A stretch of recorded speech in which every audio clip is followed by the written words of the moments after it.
નમસ્કાર વિદ્યાર્થી મિત્રો. કાલે આપણે પાકના ઉત્પાદન વિશેની વાત કરી હતી. તો તેમાં આપણે શું જોયું હતું કે પાક ક્યારે કહેવાય કે એક જ પ્રકારના છોડને આખા ખેતરમાં સેમ રીતે ઉગાડવામાં આવ્યો હોય, યોગ્ય અંતર રાખીને છોડને ઉગાડવામાં આવ્યો હોય તો ત્યારે આપણે એને શું કહેતા હતા? પાક કહેતા હતા. હવે આપણે એ પાક ઉત્પાદનની મૂળભૂત પદ્ધતિઓ છે તેના વિશે જાણીશું. તો ગુજોને પ્રશ્ન થાય છે કે ડાંગરને શિયાળામાં શા માટે નથી ઉછેરવામાં આવતી? તો શિયાળામાં કેમ ડાંગર આપણે ઉછેરતા નથી? કે ડાંગરને વધારે પડતા પાણીની જરૂર પડે છે. શિયાળામાં વધારે પડતું પાણી આપણે એને આપી શકીએ નહીં. વાતાવરણ અને એને ભેજવાળું વાતાવરણ જોઈએ. અને શિયાળામાં કેવું વાતાવરણ હોય? ઠંડુ વાતાવરણ હોય. એટલે શું થાય?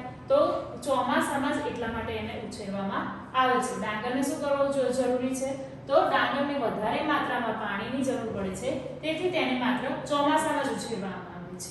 પાકને ઉછેરવા માટે ખેડૂત દ્વારા અનેક પ્રવૃત્તિઓ સમયાંતરે કરવામાં આવે છે. એમાં તમે જોશો કે આ પ્રવૃત્તિઓ એવા જ પ્રકારની છે કે જે માળી અથવા તમે સુશોભનીય વનસ્પતિને તમારા ઘર આંગણે ઉછેરવા માટે કરો છો. અહીંયા શું કહે છે કે તમે ખેડૂત દ્વારા અનેક પ્રવૃત્તિઓ ખેતર પર કરવામાં આવે છે, કે જેમ કે ખેડવું, વાવવું, લણણી કરવી, એવી અલગ અલગ પ્રકારની પ્રવૃત્તિઓ સમયાંતરે ખેડૂત કરતો રહેતો હોય છે. જેમ કે જમીનમાં પોષણની કમી થઈ ગઈ હોય તો તે શું કરે છે કે એને પોષણ પૂરતું મળે એના માટે એમાં ખાતર નાખશે, ખેડ્યા બાદ એને ખાતર આપશે, પાણી આપશે. એવી રીતે અલગ અલગ પ્રકારની પ્રવૃત્તિઓ તે સમયાંતરે કરતો હોય છે. આપણે જ છીએ તો આપણે આપણા ઘરમાં કોઈ નાનો એવો છોડ વાવ્યો હોય તો એ છોડ માટે શું કરીએ? તો એ છોડને યોગ્ય પ્રમાણમાં પાણી મળી રહે, સૂર્યપ્રકાશ મળી રહે તેવી વ્યવસ્થામાં આપણે મૂકીએ છીએ, અથવા એને સમયાંતરે તેની માટી બદલી કાઢીએ છીએ. એ રીતે અલગ અલગ પ્રકારની આપણે પ્રવૃત્તિઓ એના માટે પણ કરતા હોઈએ છીએ. એવી જ રીતે એ કાર્યને શું કહીએ છીએ આપણે? ખેત પદ્ધતિઓ. અલગ અલગ કાર્યો કરતા રહીએ છીએ તેને કહેવાય છે ખેત પદ્ધતિઓ.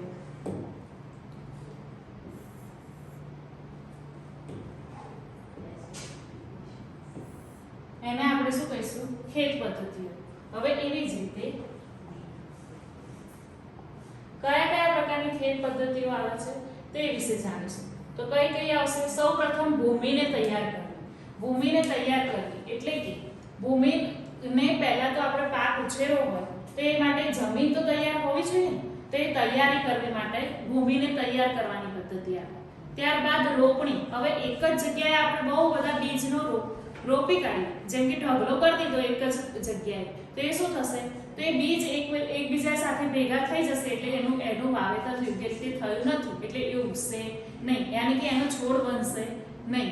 હવે કુદરતી અને કૃત્રિમ ખાતર આવે એટલે આપણે પાક રોપ્યા પછી, બીજ નાખ્યા પછી એને યોગ્ય રીતે યોગ્ય સમયે કુદરતી અથવા કૃત્રિમ ખાતર આપવું પડે છે. સિંચાઈ એટલે કે વાવ્યા પછી તેને જો પાણીનું યોગ્ય પ્રમાણ ના મળે તો શું થાય? તો પાકનો પૂરતો પ્રમાણમાં વિકાસ ન થઈ શકે. એટલા માટે તેના માટે આપણે શું કરવું પડે? સિંચાઈ કરવી પડે. હવે સિંચાઈ કરી દીધી, છોડ પણ ઉગી ગયો, પછી એનાથી શું થયું? તો છોડે ઉગી ગયો, પણ હવે આજુબાજુમાં શું થયું? આપણે પાણી રેડીએ તો કંઈ થોડું છોડ ઉપર એટલું જ પડવાનું છે, આજુબાજુની જમીન પર પણ પડશે ને પાણી, તો એ જમીનને પણ પોષણ મળશે, ખાતર પણ બધે જ ગયું હશે, એટલે એ ત્યાંથી શું થશે? તો નકામો ઘાસ ઉગી નીકળશે, અથવા તો બીજો કોઈ નાનો એવો છોડ ઉગી નીકળશે. તો એ બધાનું શું કરવું પડે? આપણે યોગ્ય રીતે નાશ કરવો પડે. નહીં તો શું થાય કે એનો અસરથી પાકનો જે પૂરતો ગ્રોથ થવો જોઈએ, વિકાસ થવો જોઈએ, તે વિકાસ થાય નહીં. એટલે નીંદણથી રક્ષણ મેળવવા માટે આપણે તેના નીંદણ નાશ કરવો પડે. ત્યારબાદ પાક યોગ્ય સમયે ઉગી ગયો, એનો વિકાસ થઈ ગયો, ત્યારબાદ એને શું કરવું પડે? લણણી કરવી પડે. તો લણણી જો આપણે લણણી કરવામાં વધારે પડતો સમય લઈ લઈએ તો શું થાય? તો એ પાક ખરાબ થવા લાગે છે. એટલે લણણી યોગ્ય સમય થવી જોઈએ. અને લણણી કર્યા પછી જે પાક લીધો છે તેનો યોગ્ય રીતે શું કરવું પડે? સંગ્રહ કરવો પડે. આ રીતે ભૂમિને તૈયાર કરવાથી સંગ્રહ કરવા સુધીની બધી અલગ અલગ શું છે એની પદ્ધતિઓ આપેલી છે. ચલો આપણે મૂળભૂત પદ્ધતિઓ જોઈ લીધી કે ભૂમિને શું કરવી પડે? તૈયાર કરવી પડે, રોપણી, કૃત્રિમ ખાતર આપવું, સિંચાઈ, નીંદણથી રક્ષણ, લણણી, સંગ્રહ, એ બધું જોઈ લીધું. હવે આપણે તેની સંપૂર્ણ માહિતી મેળવી શીખીશું કે ભૂમિને તૈયાર કરવી, કેવી રીતે એને તૈયાર કરીશું તે. પાક ઉછેરતા પહેલા ભૂમિને તૈયાર કરવી તે પ્રથમ તબક્કો છે. માટીને ઉપર નીચે કરી પોચી બનાવવી અને તે ખેતીનું મહત્વપૂર્ણ કામ છે. તમે જોયું હશે કે કોઈ પણ તમે રસ્તામાં જતા હોય તો ખેતર ખાલી હશે ને તો તેમાં કેવું કરેલું હશે કે એની માટીને ઉપર નીચે કરી ઢેફા જેવું તમને દેખાતું હશે. મોટા મોટા ઢેફા દેખાતા હોય ને એવું દેખાતું હશે. ખેતર ખેડ્યું હોય ને તરત તમે જુઓ ને તો ઢેફા જેવું દેખાય. એ શેના માટે કરવામાં આવે કે ઉપર નીચે કરો તમે તો એ માટી ઉપર નીચે થાય એટલે શું થાય તો એની અંદર હવાની અવરજવર સરળતાથી થઈ શકે. એટલે એને મૂળને જમીનમાં ઊંડાઈ સુધી પહોંચી શકે એટલા માટે એને શું કરવામાં આવે પોચી કરવામાં આવે. પોચી જમીન માટીમાં રહેતા અળસિયા અને સૂક્ષ્મજીવોની વૃદ્ધિ કરવામાં સહાય કરે છે. આ સજીવો ખેડૂતના મિત્ર છે કારણ કે તે માટીને ઉપર નીચે કરીને પોચી કરે છે અને તેમાં સેન્દ્રિય પદાર્થો ઉમેરે છે. શું કહે છે કે પોચી જમીન એ માટીમાં રહેતા અળસિયા અને સૂક્ષ્મજીવોની વૃદ્ધિ કરવામાં સહાય કરે છે. અળસિયા વિશે તો તમે સાંભળ્યું જ હશે. અળસિયા શું છે તો ખેડૂતના મિત્ર છે. કેવી રીતે તો એ સૂક્ષ્મજીવોની વૃદ્ધિથી શું મળે છે તો જમીનને પૂરતું પોષણ મળી રહે છે. એટલા માટે એ શું કરે છે જમીનમાં સેન્દ્રિય પદાર્થો ઉમેરે છે. એટલા માટે એ જમીનને ઉપર નીચે કરીને પોચી કરવી આવશ્યક છે. તમે અગાઉના ધોરણમાં ભણી ચૂક્યા છો કે માટીમાં શું શું રહેલું હોય તો ખનિજો, પાણી, હવા તથા કેટલાક સજીવો જોવા મળે છે. માટીમાં શું શું રહેલું હોય તો ખનિજો, પાણી, હવા તથા કેટલાક સજીવો રહેલા હોય છે. કેટલાક સજીવો જોવા મળે છે. એ ઉપરાંત તેમાં શું શું રહેલું હોય મૃત વનસ્પતિઓ તેમજ પ્રાણીઓ જમીનમાંના સૂક્ષ્મજીવો દ્વારા શું થાય છે વિઘટન પામે છે. મૃત વનસ્પતિઓ તેમજ પ્રાણીઓ જમીનમાંના સૂક્ષ્મજીવો દ્વારા વિઘટન પામે છે. આ રીતે મૃત સજીવોમાં રહેલા કેટલાક પોષક તત્વો મુક્ત થઈ ફરી જમીનમાં ભળી જાય છે અને આ વનસ્પતિ દ્વારા ફરી શોષણ પામે છે. આખી પ્રક્રિયામાં તમને સમજ પડી. પહેલા તો શું કહ્યું કે માટીમાં શું શું રહેલું હોય તો ખનિજો, પાણી, હવા તથા કેટલાક સજીવો જોવા મળે છે. આ ઉપરાંત મૃત વનસ્પતિઓ તેમજ પ્રાણીઓ જમીનમાંના સજીવો દ્વારા શું થાય છે વિઘટન પામે છે. આ રીતે મૃત સજીવોમાં રહેલા પોષક તત્વો મુક્ત થઈ ફરીથી જમીનમાં ભળી જાય છે. આ પોષક તત્વો વનસ્પતિઓ દ્વારા શું થાય છે શોષણ પામે છે. ફરી પાછું શું થાય શોષણ પામે. પહેલા શું થાય તો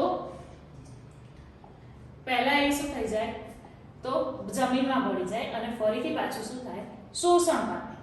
જમીનની કેટલાક સેન્ટીમીટર સુધીની ઉપરની સપાટી જ ભૂમિ વનસ્પતિની વૃદ્ધિમાં સહાય કરે છે. તેને ઉપર નીચે અને પોચી કરવાથી શું પોષક તત્વો યુક્ત ભૂમિ ઉપરની તરફ આવી જાય જેથી વનસ્પતિ આ પોષક પદાર્થોનો ઉપયોગ કરી શકે. તમે કોઈ પણ નાના નાના છોડ જોયા હોય તો નાના નાના છોડમાં શું હોય કે નાના નાના છોડને મૂળ એટલા મોટા ના હોય કે જે જમીનમાં ઊંડે સુધી જઈ શકે.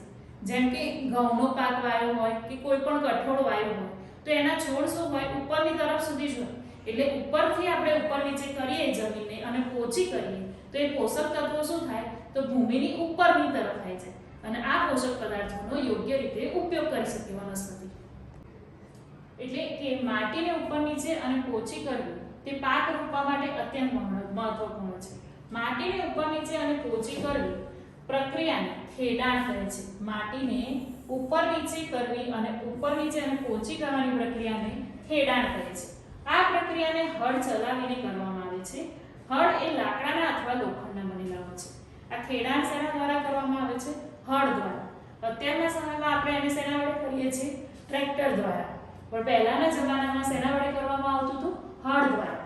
હળ દ્વારા ખેડૂત બળદની મદદથી ખેતરની જમીનને શું કરે ઉપર નીચે કરી અને પોચી કરે. આ પ્રક્રિયાને કરવામાં જો માટી અત્યંત સૂકી હોય તો ખેડની અગાઉ તેને પાણી આપવાની જરૂર પણ પડી શકે છે. જો સૂકી માટી હોય તો એને પહેલા શું આપવું પડે પાણી આપવું પડે તો જે ઝડપથી ઉપર નીચે થઈ શકે છે. ખેડેલ ખેતરમાં માટીના મોટા મોટા ટુકડા પણ હોઈ શકે છે. તેને શું કહેવાય છે ઢેફા. ઢેફા કહે છે. જો ખેડેલ ખેતરમાં માટીના મોટા મોટા ટુકડા હોઈ શકે છે જેને ઢેફા કહે છે. મોટા મોટા ટુકડા પણ હોઈ શકે એને શું કહેવાય ઢેફા. આ ઢેફાઓને તોડવા આવશ્યક હોય છે. જો ખેતરને સમથળ કરવું તે વાવણી અને સિંચાઈ માટે લાભદાયી હોય છે. આ કાર્ય સમાર દ્વારા કરવામાં આવે છે. સમાર એટલે કે આખી જમીનને શું કરવામાં આવે? સમથળ કરવી. સમથળ એટલે કે સમાન. જેમ કે એક ભાગ ટેકરાવાળો રહી જાય અને એક ભાગ ખાડાવાળો રહી જાય તો શું થાય? તમે ખેતરમાં પાણી પીવડાવો તો ટેકરાવાળા ભાગથી બધું શું ઉતરી જાય? ખાડાવાળા ભાગ. એટલે સમથળ કરેલી જો જમીન ના હોય તો બધું જ પાણી શું થઈ જશે? નીચે ઉતરી જશે અને ઉપરના પાકને પૂરતો પોષણ મળશે નહીં. એટલે આખું આ કાર્ય શેના દ્વારા કરવામાં આવે છે? સમાર દ્વારા. કેટલીક વખત જમીનને ખેડતા પહેલા જમીનમાં કુદરતી ખાતર પણ ઉમેરવામાં આવે છે. કયું ખાતર ઉમેરવામાં આવે? કુદરતી ખાતર.